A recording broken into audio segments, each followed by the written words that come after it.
welcome to Ride with Deacon. So today I'm going to be giving my honest review of the Yamaha FZ8.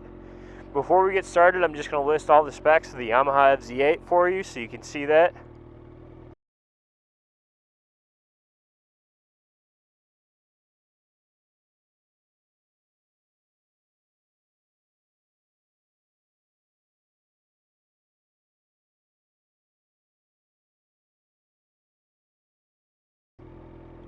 Now that that's done, I just wanted to let you know that this is the second FZ8 that I've owned.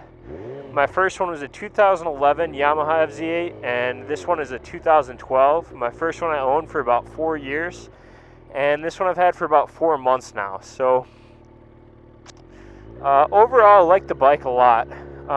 This review is going to start off with the positives, so the things that I like about the bike, and then it's going to end with the negatives. So there are some negatives to the bike, but honestly, I think the positives outweigh the negatives. Otherwise, I wouldn't have had my first one for as long as I did, and I probably wouldn't have gone back to the bike like I did for this one. So to start it off, the first thing that I think is really positive about this bike is it's super easy to maintain. So if you're new to doing maintenance on your bike, this is an awesome starter bike for that.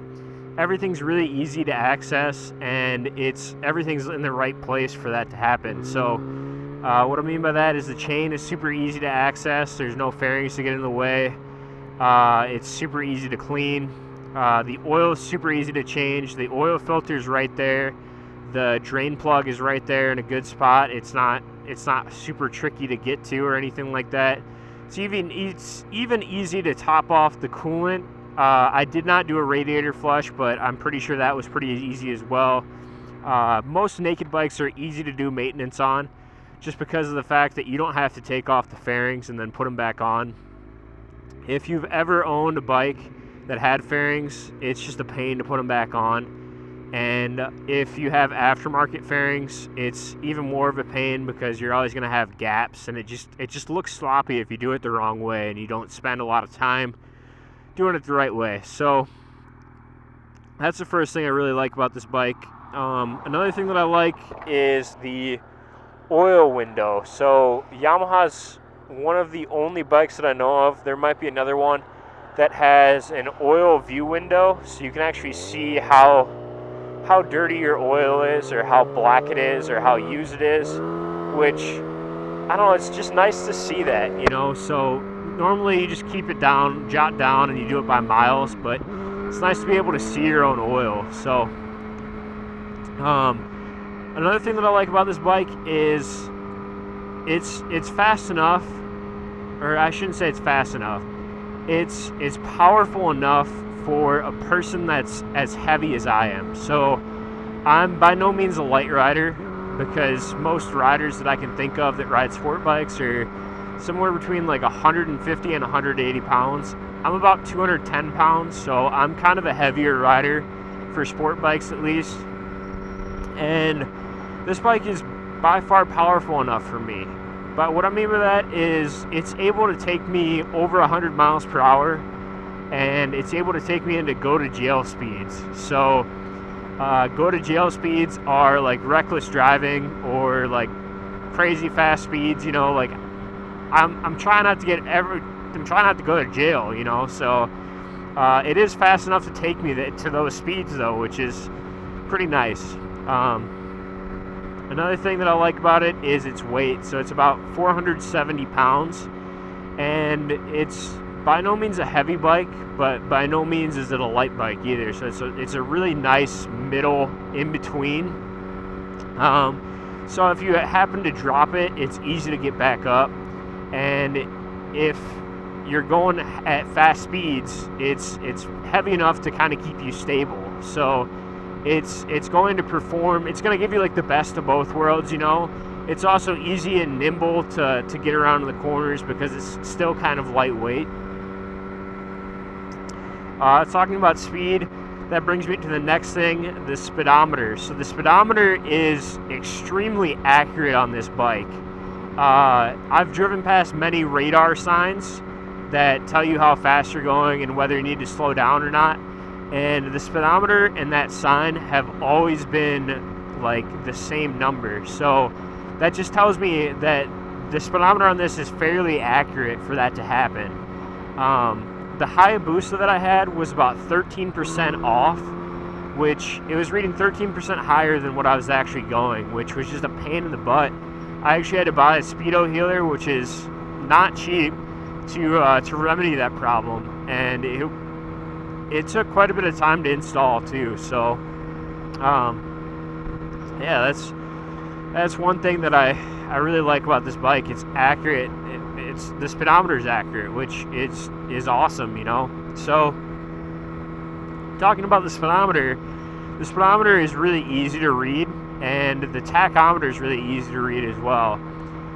The reason why I'm bringing this up is this bike is awesome for moto vlogging because of that. So with the Hayabusa and a lot of sport bikes, they have this big windscreen that kind of blocks out the light so you can't see it on the moto vlog. But it's really easy to see on this bike, which makes moto vlogging a lot easier. And not only that, it has this handlebar that's exposed, so you can put a mount on there like I did with this one right here.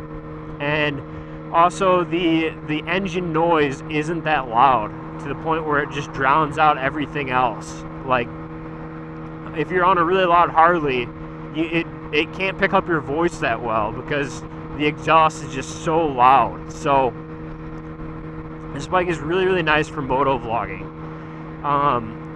Another thing that I like about it is the engine size. So the engine's big enough and the gears are set up in a way that you don't have to go through every single gear to go to highway speeds like you do on like a 400 or maybe even a 500.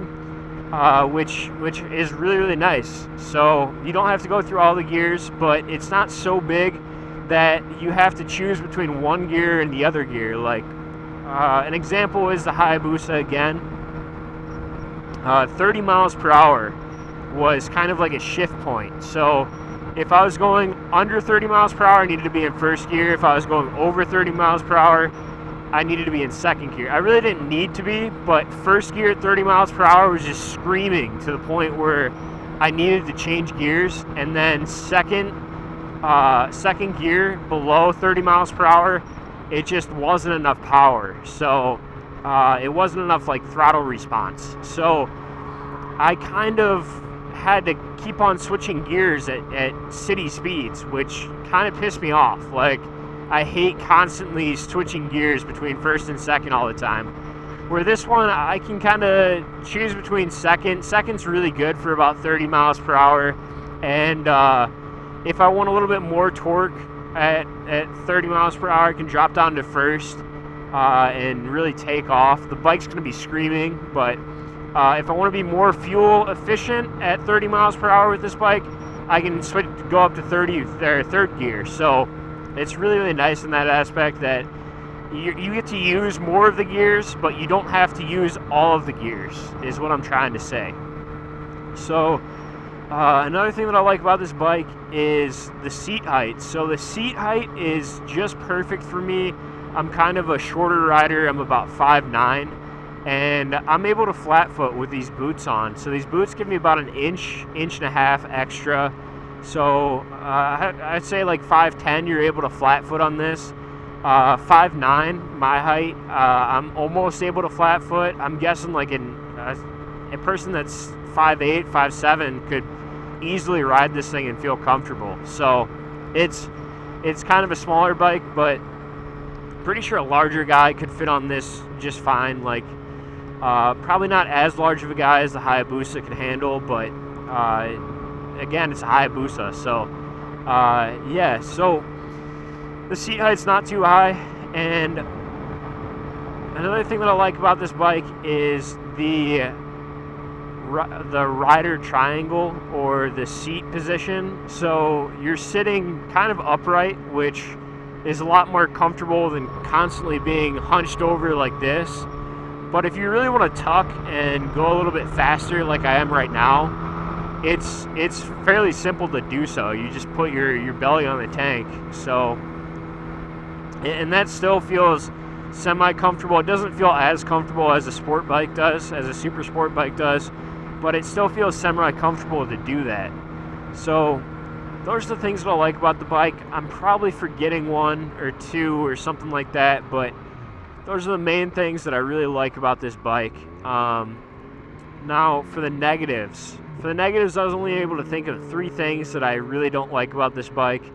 Some of them aren't even things that I really don't like. It's just kind of the obvious things that that are drawbacks to this bike. But to start off the list, I'm going to save the thing that I hate the most for last. So to start off the list, I'm going to start off with saying that this bike only puts out 90 horsepower, which really isn't that much horsepower. It's enough to do shit like this, but it's not enough to really keep up with your friends that have leader bikes, especially if they want to get on the throttle. So I have a video out with one of my friends on a leader bike just passing me at like 160 miles per hour, and then after that video, or towards the end of the video, he just disappears. He just walks the shit out of this bike, and I was trying to keep up with him as best as I could, but I just couldn't do it. So you're gonna have problems keeping up with leader bikes, obviously.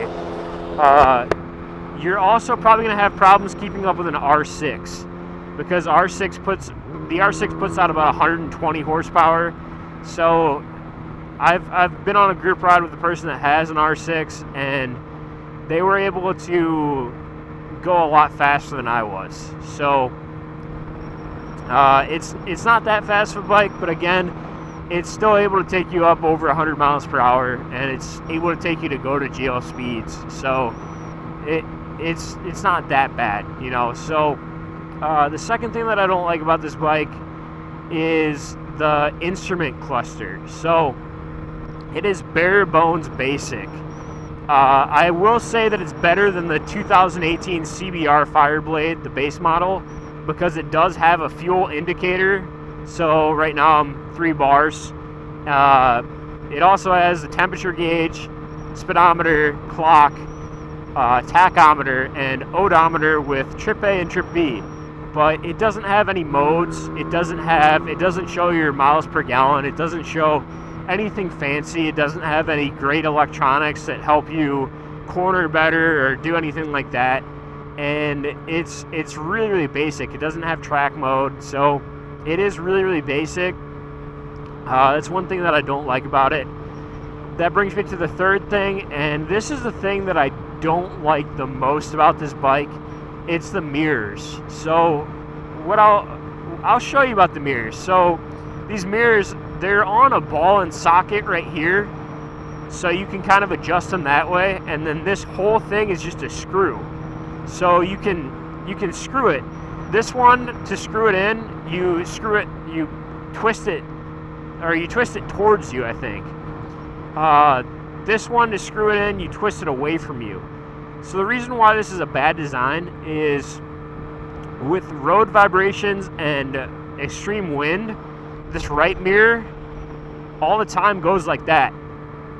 Just goes like that. Like it comes loose.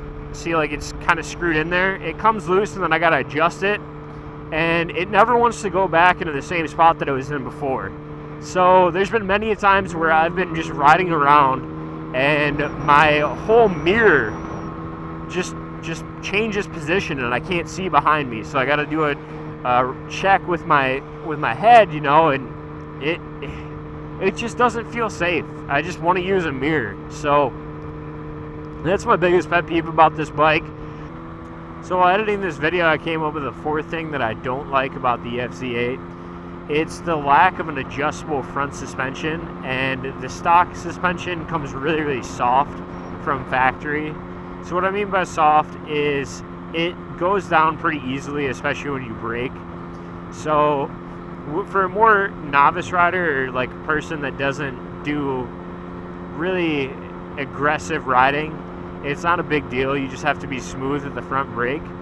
But for somebody that likes to really be aggressive with everything they do and wants to brake a little bit harder and faster, you might want to look into the 2013 FZ8 because the 2013 FZ8 came with a adjustable front suspension, which you can kind of adjust the settings and make it a little bit stiffer if you really want to.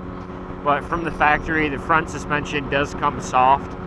It's not a big deal for me, but it might be for somebody else. So thank you guys for watching. If you haven't subscribed, please do so already. Thank you. Bye.